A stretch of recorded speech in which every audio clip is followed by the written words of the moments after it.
So why are mostly white people, mostly white people are scared of us? You just said it. Because we are dominant. Yeah. We can produce any, like the kids that they produce, we can produce that. The black woman is an amazing woman. Her body and what she can do is so amazing. And all they got to do is sit down and learn it. Like, they don't want to hear about what we can produce that blonde hair, blue-eyed child, white skin. We can do that as a black woman. So it really don't matter if you get pulled over today or tomorrow.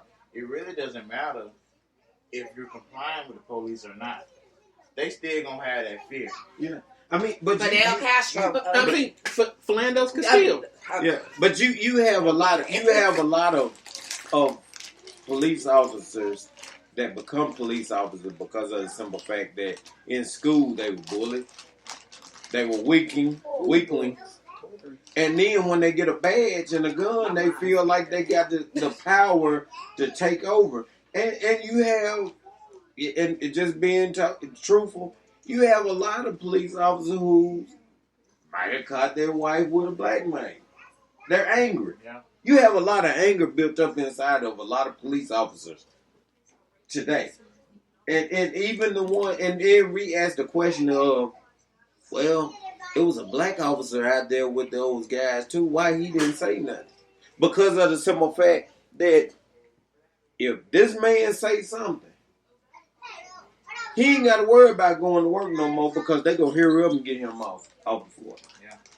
But if the system wasn't so racist and wasn't so prejudiced, they would take deeper looks and deeper opinion, not deeper opinions, but deeper background checks into the people that they hired.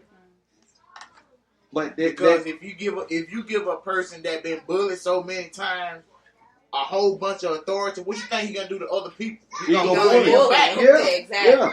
But you got to look at it too. The average person today, all this stuff that's going on right now, for 400 years we were slaves. Yeah.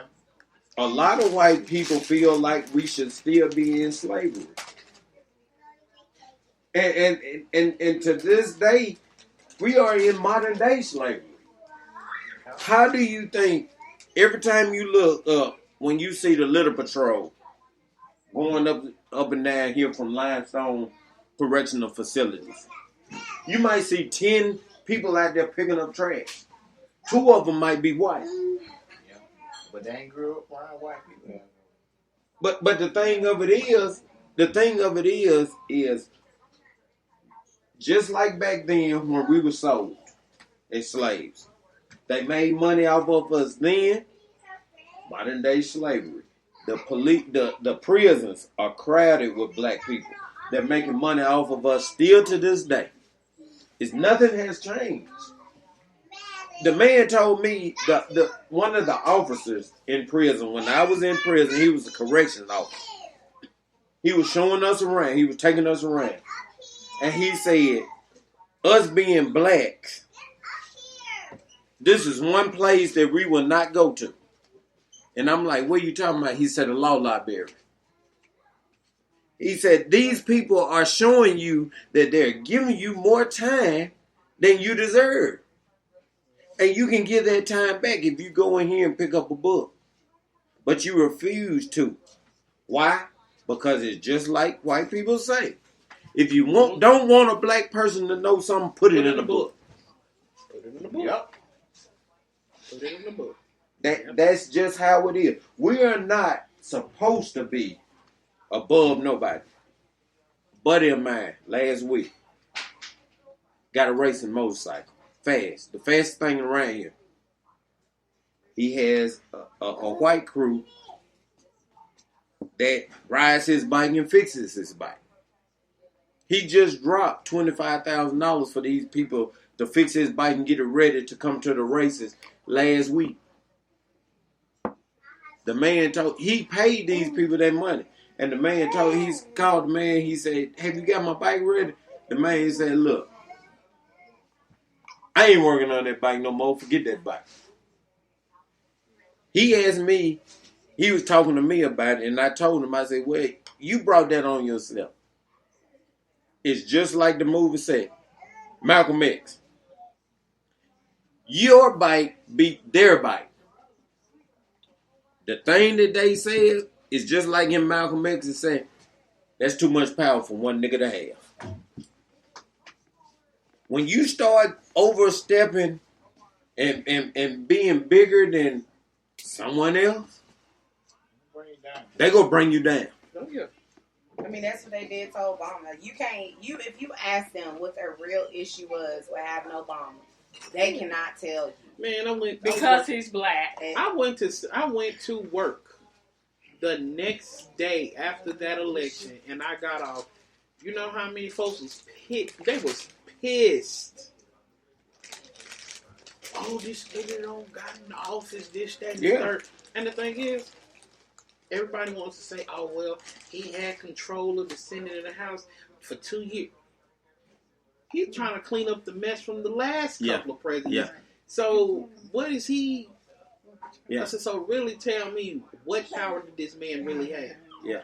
See, I was saying and telling you a story earlier about my cousin's uncle was at work, and the guy asked him, you don't think, what told him, you don't think Trump done nothing for America, have you?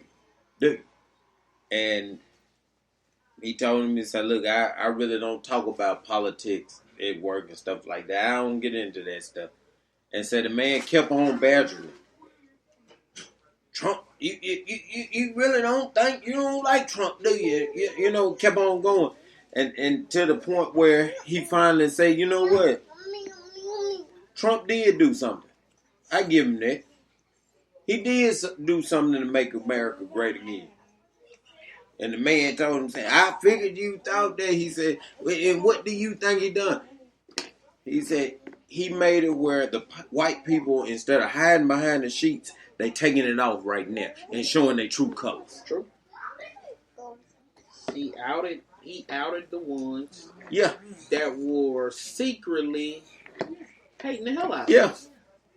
Everybody got so bold when he got in there. Yeah, but now he's showing them today that he didn't care nothing about them. Because he felt rowdy. But the thing is, the folks that support him are the people he hates the most. He don't like poor people. He don't give a damn if you black or white. He don't like you. Yeah.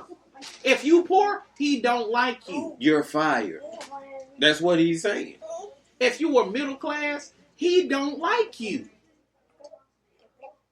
You gotta give it to him though, because he said years ago, if I'm gonna run for president, I'm gonna run Republican. Because they will believe anything that he says. They will believe any. I can kill a man in front of them, and guess what? They still gonna follow me. But that's who they put in office. But that's why we have to vote. And this is why it's our duty now. Come November, as a matter of fact, come next month, when these local elections start coming around, to get out and start voting. Mm-hmm. And stop saying your voice don't matter, your vote don't matter. Yes, it does. You sit there and you let this man get in the office, and now you complaining. Use it. That's why I said, that's why I stress. I don't care if you don't know what's going on in these local elections. Do your research to find out who to put in these offices, to get these politicians on your local and your state level that are going to work for you, that are going to work and do something for you. And then we go into November, I'm worried about the presidential election, because most people don't vote for state and local government, which is stupid. Yeah. And then when nothing gets done in our communities, you ain't got nobody to blame but yourself, because you didn't go out and vote. So what are you complaining about? Mm-hmm. But see, I did a poll, some research, and that is why it's so many blacks that are convicted felons, because we make up the majority of the population.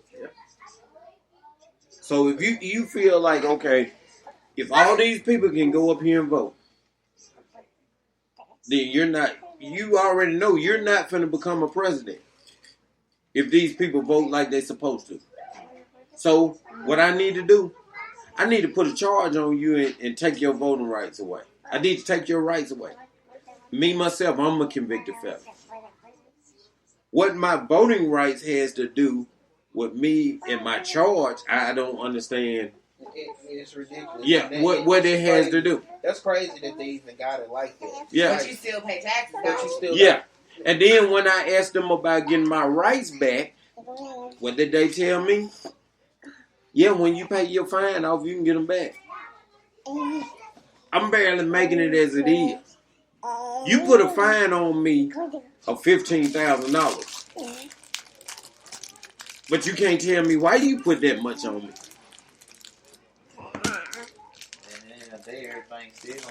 Everything still gonna come around the money. Yeah, look at Bush.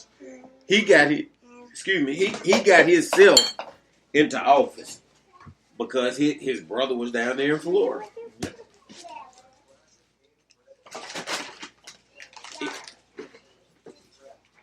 It's crazy, and this is why I encourage our black people to. I understand nobody wants to be a police officer. I understand that part. Oh, it's up 12, this, that.